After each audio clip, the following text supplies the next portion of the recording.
George Stills, Stories Behind the Hood. I'm your host, Frank Vargas, aka Traveling Frankie.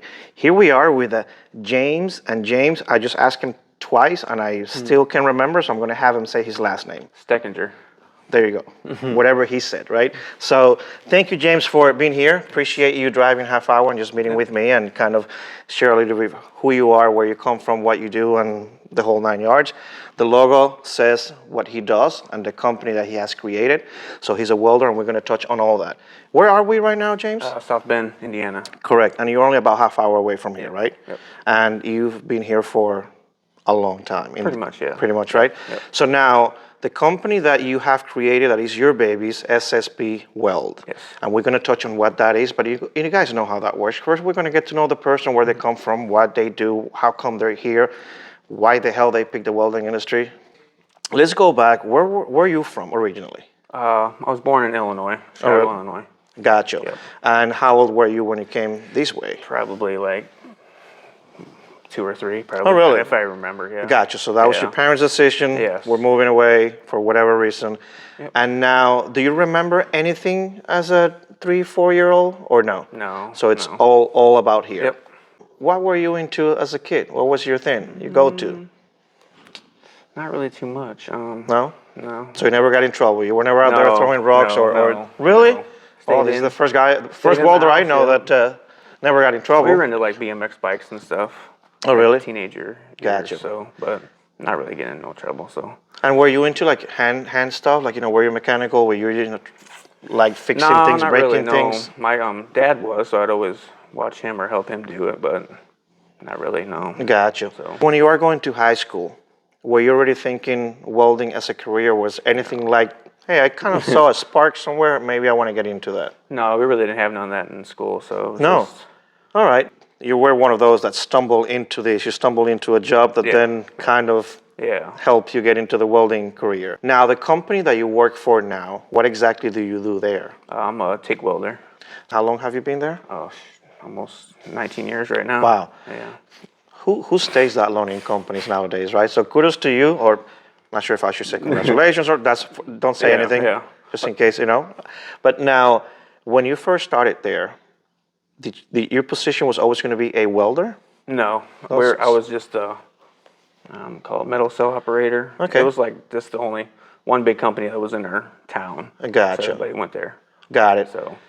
Why the transition? What happened that they said, hey, we need welders, and then they looked at you as, let's train you to become a welder? Oh, I was like about 13 years. I was just doing various jobs. Yeah. And then I worked up to like the weld department, but not actually a welder. Okay. Because there's like your prep and your blend or your welds. Yeah. So then I just put a bid in, and they just picked like a handful of people, and they put you through training. And so they put you through their own internal training, kind of training to do the processes that they want you to and the way they want things to look, right? Yeah. So prior to that, you had never done welding of any kind? No. Really? Not at all. Now you do TIG steel for them, right? Do you do any other processes there as well? No. Really? Just TIG. Just TIG. Have you ever played with any other processes? No. Really? No. Wow. Haven't, no. So not yet.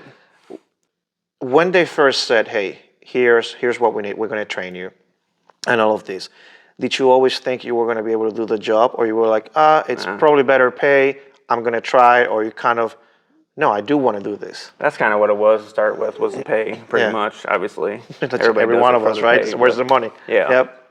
You start going through the training. Did you actually start liking it more and more, or you also felt like, well, this is what they're paying me to do, or do you like the actual process of TIG welding? Some of it's difficult, obviously, but most of the time I enjoy it. Yeah. Just depends on what the job is, pretty much. Are you a good TIG welder? I'd say like 75% of the time.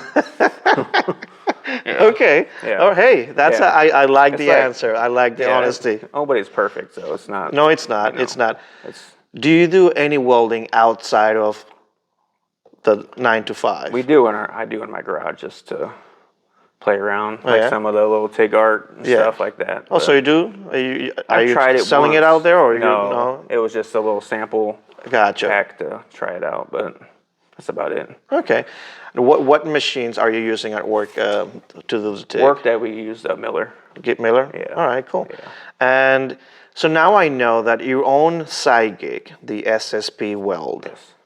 How long ago have you had that? When did you create it? Before I ask the next set of say, like, questions. Probably about 5-6 years ago. 5, 6. Yeah. Why did you create it, SSP Weld?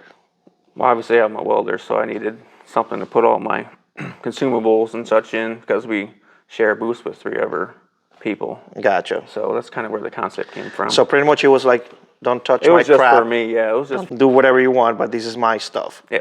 That's how it pretty much, started. yeah. And so you were doing like the cutouts on the foam and the whole thing to just like, or you thought, I'm gonna do this as a side gig, I'm gonna start selling these. Oh, it kind of just morphed into what it is now. Kind of just did that, yeah. I started out just doing it by hand. Yeah. It was just something I needed, and then slowly worked our way up to actually getting machines to do it. Yeah. And then I think about 3-4 years ago, we actually started selling them. Yeah. Because I reached out to some companies, and they were interested. So You reached out now, hey, I'm making something that I think other people can use yeah, because I have a use for it and it works for me. Now you started reaching out to other companies. What kind of companies? my first one was it was Edge Welding Okay. Supply. So Stacia and yeah, the family and yeah. all that? That's where I first started was with them. Got it. So when you first reached out, what's that sales pitch? It's like, hey, I'm selling this box. Well, I was trying to buy some of their cups because I never used them before. Because we Okay. just used the old ceramic at work, Correct. the big ceramic. Yes. So I just did that, and then got a few of them in, and I told her what I was going to do, and then I showed a picture, and kind of just went from there. So Cool. Once they see it, then it's different than you trying to. I know, pitch it and I know over you guys an have email. had, you guys have very nice synergy between the two. Yeah. Because I've seen the collaborations back and forth, so that's yeah. awesome to see 2 family-owned businesses, trying to help each other. So Yeah. that's part of why I do this, just to show, this kind of side of the industry that most people don't get to see. Now, how many versions of cases do you make? Well, we started off with one. Okay. For maybe about a year or 2, and then we got about, I say 8 or 9 now. 8 or 9? So, yeah. And you're still, of course, I'm guessing, I kind of know the answer, but the answer, you're making these at home, right? In our garage, yes. Okay, Yes. cool. Just like, Yes. who didn't start Yeah. that way? Yeah, come on, Yeah. tell me, who? Yeah. How many, when are you doing this? In the middle of the night, you get back, on the weekends? Afternoons, weekends. It's the wife yeah. helping you, which Yeah. is, she's Yeah. back there, by the way, watching, all right, just so you guys know. Nights, weekends. Yeah. She pretty much designs everything, and she kind Makes of sense. showed me how to run all the machines. All right, there you go. I can design it, but it just takes Yeah. too long. So Oh, just yeah. credit where credit is Yeah. due. Yeah. Thank you. So now that you are finding yourself from making that one first design to now having 8 different ones, is it because the demand was out there and they said, hey, maybe we need bigger ones, we need a bigger whatever, or was it your idea to go through that? I kind of just went through and kept with like 2 lines of cases. So Yeah. you're small to all the way you're big. Gotcha. So just to keep the interest. Of course, Instead of of course. 1 or 2 cases, Yeah. But that's probably about where I started at. And then like recently we added another line that's been pretty popular. Oh yeah, Another case line. Oh really? Yeah, it's like a bigger it's an ELR case. Okay. We do like your 2x4 lenses. Okay. Go inside there. And Gotcha. those are pretty popular. So Cool. Now so that's one of the relationships you have. Can you mention some of the other, let's call them distributors that have access to you, or you don't want to close those? Okay, if you don't, I'll cut this. yeah, and no. put that one We down. really don't have too many more distributors. We do like a lot with them, and then we sell online, and we have a few here and there, like Eastwood and Blue Demon does a few here and there. Gotcha. But Okay, yeah, just some little ones, and we have some in the works, but not. I got it. How do you go about, so you sell online, so even the setting up of the e-commerce and all that stuff, you guys did it on your own, or you had help, or you, No, we pretty much just. so you're learn learning as we also go. this whole Yeah. thing, right, of this other side of having your own thing and yeah. promoting it. Yeah. I'm assuming that social media, it's the one thing that has played the biggest impact on people getting to know your product. Most way, yeah. Yeah? Yeah, pretty much. Do you pay for ads and stuff like that just to? Every once in a while, yeah. Got Yeah, it. not too often. I just try to post as much as I can. Yeah. That's a learning too. So, Trust me, I know. Yeah. This whole thing I'm doing, I'm just learning as I go. I still have no clue what the hell I'm doing, but it's all good. Have you ever been to FabTech? Yeah, last year was our first year that we had was an exhibitor. Okay. So were you guys sharing the booth with No, we were on our own. Oh, really? Yeah. Oh, that's pretty We cool. were all stuck in the corner. Oh, well, somewhere, that's I a don't know. start. But Yeah. It's so, like, yeah. Yeah. What did you think about your first time going to FabTech? It was a little overwhelming. A little bit. I've been there before, just Yeah. not as a exhibitor. So. Correct. How was the reception? Did you think it was worth it? Too soon to realize whether it was good or not? Or About 50-50. 50-50? Yeah. Yeah. When you go to someone like the Blue Demons of the world or some of these other, let's call them wholesalers, have you tried to reach out to other people out there? I kind of trying to learn how to do all that, but yeah. Gotcha. Yeah. You know, part of the growing with any company is that right now you might reach out to someone that somewhat is medium or big, and then they say, yay, and let's go for it. And you might not have the infrastructure to give them all the product they want right from the get-go. So it's kind of like a slow process to also learn what you can do, because one can get super excited about, yay, we got a huge PO. God, crap, wait, hold on, how do we do this, right? Yeah. So I can understand the transition and how it takes time to play it safe. Yeah. Are you having more luck with online sales or going through the distributor side?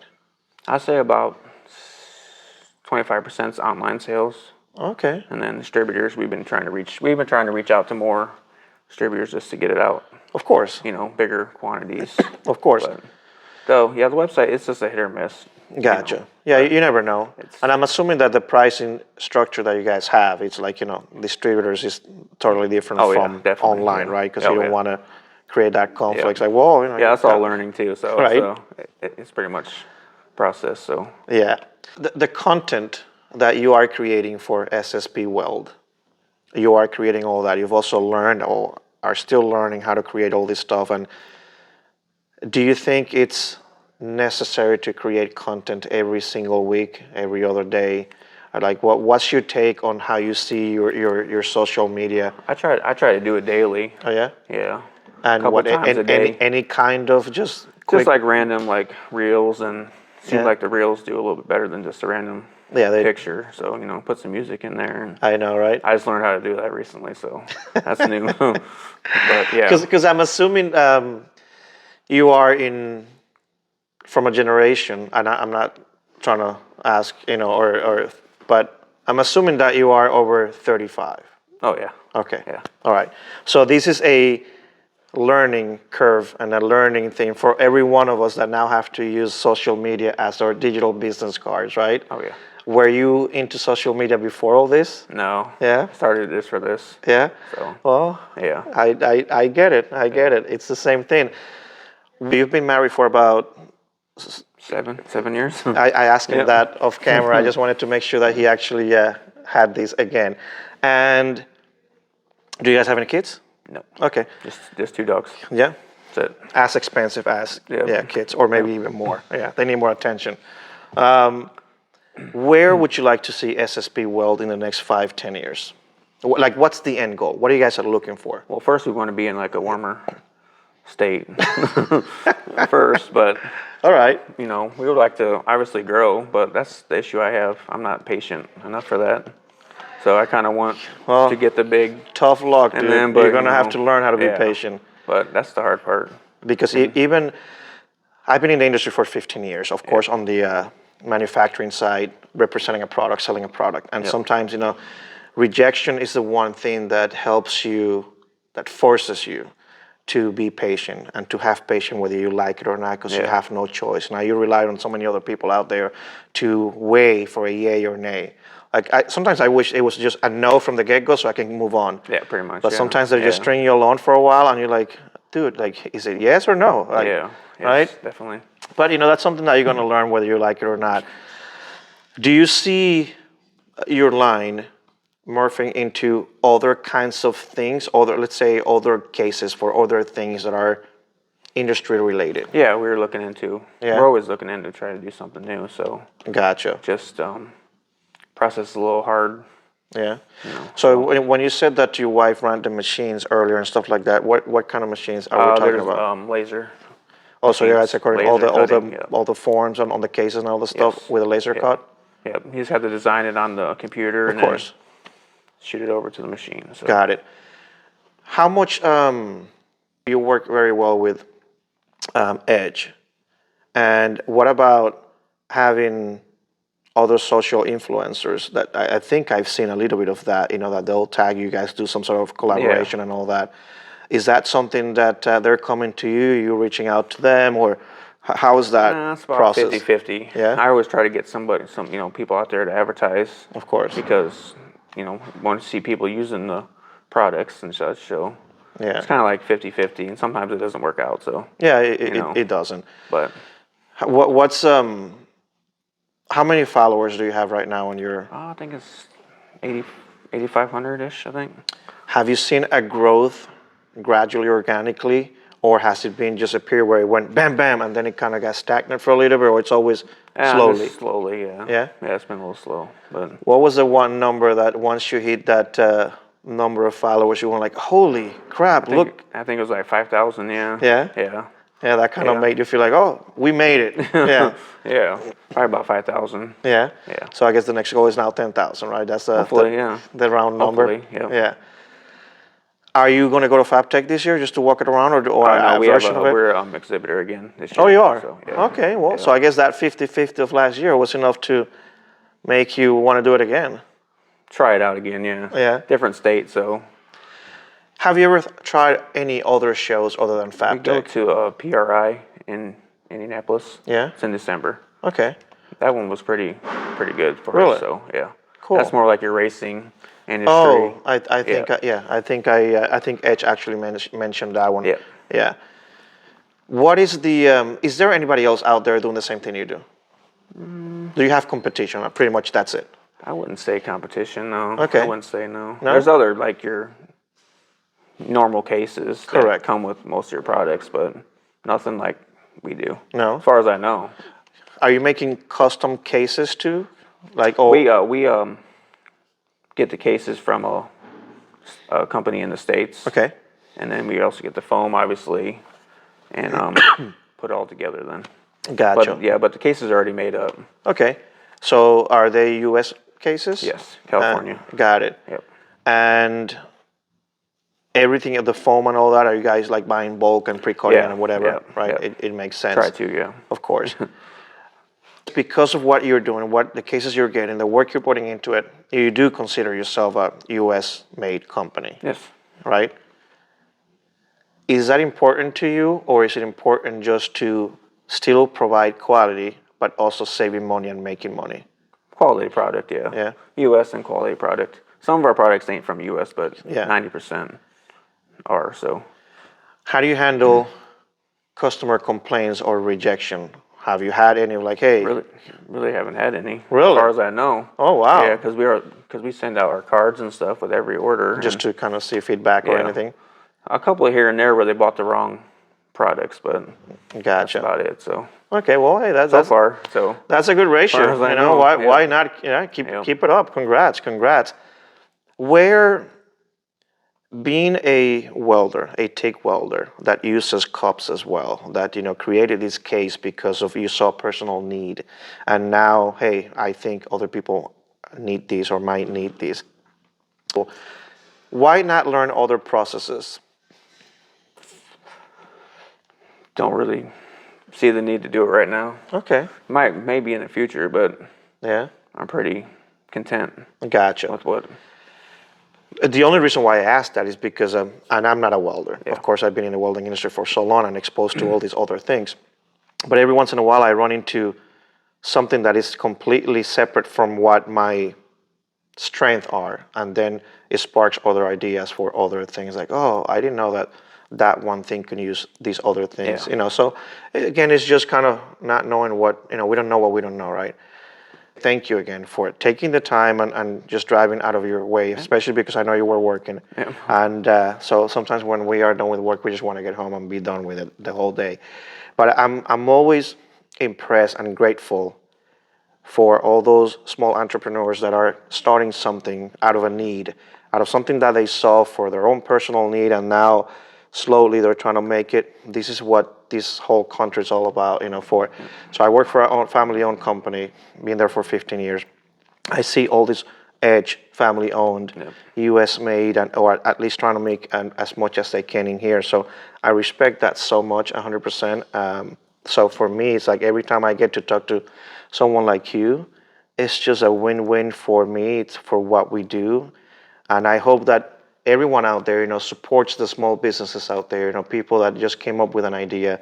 And because his cases are for this specific thing, you can also think outside the box and say, hey, I love that thing, that one or that other one. Maybe can you kind of create something like this? Like, sometimes you, the end user, can have all these ideas that you guys can give the feedback to a small company, like James, SSP Weld, and the sky is the limit. Sometimes we're inside looking in, and sometimes it's hard for us to step out and see something else, and it takes just a comment, a feedback from somebody else. So I want to thank you for all of that, because every one of you out there deserves kudos. Where do you know your booth number and the area you're going to be at FabTech already? It's on my email, so Okay. I didn't get that. All right, that's cool. Memorized. Well, he's going to be at FabTech, guys. This episode, by the time you see it, is going to be before FabTech, I assure you. So support SSP Weld. Look at his Instagram, and that's your handle, right? Weld, yep. Got it. And cases for TIG cups. Tig, Mig, lenses, pretty much anything. Cool. So. Well, there you go, James. I want to thank you. This is short and sweet, just to get a little bit about that journey, the path of how you got here. And I wish you all the luck. And definitely, you guys will see more of this guy here, because we got to support each other in this industry. This is what this whole thing is all about. So thank you so much, guys, for watching. Thank you, James, for taking the time. And thank you to the wife back there. She's part of the package, right? She's back there again. And again, you guys know how these work. We'll just travel around meeting people in the welding industry, sharing their path. And if you guys keep watching, I'll keep having guests here, because this industry is great and you should join too. So thank you so much, guys. I'll see you somewhere else with somebody else, because if they keep saying yes, who am I to say no? Take care.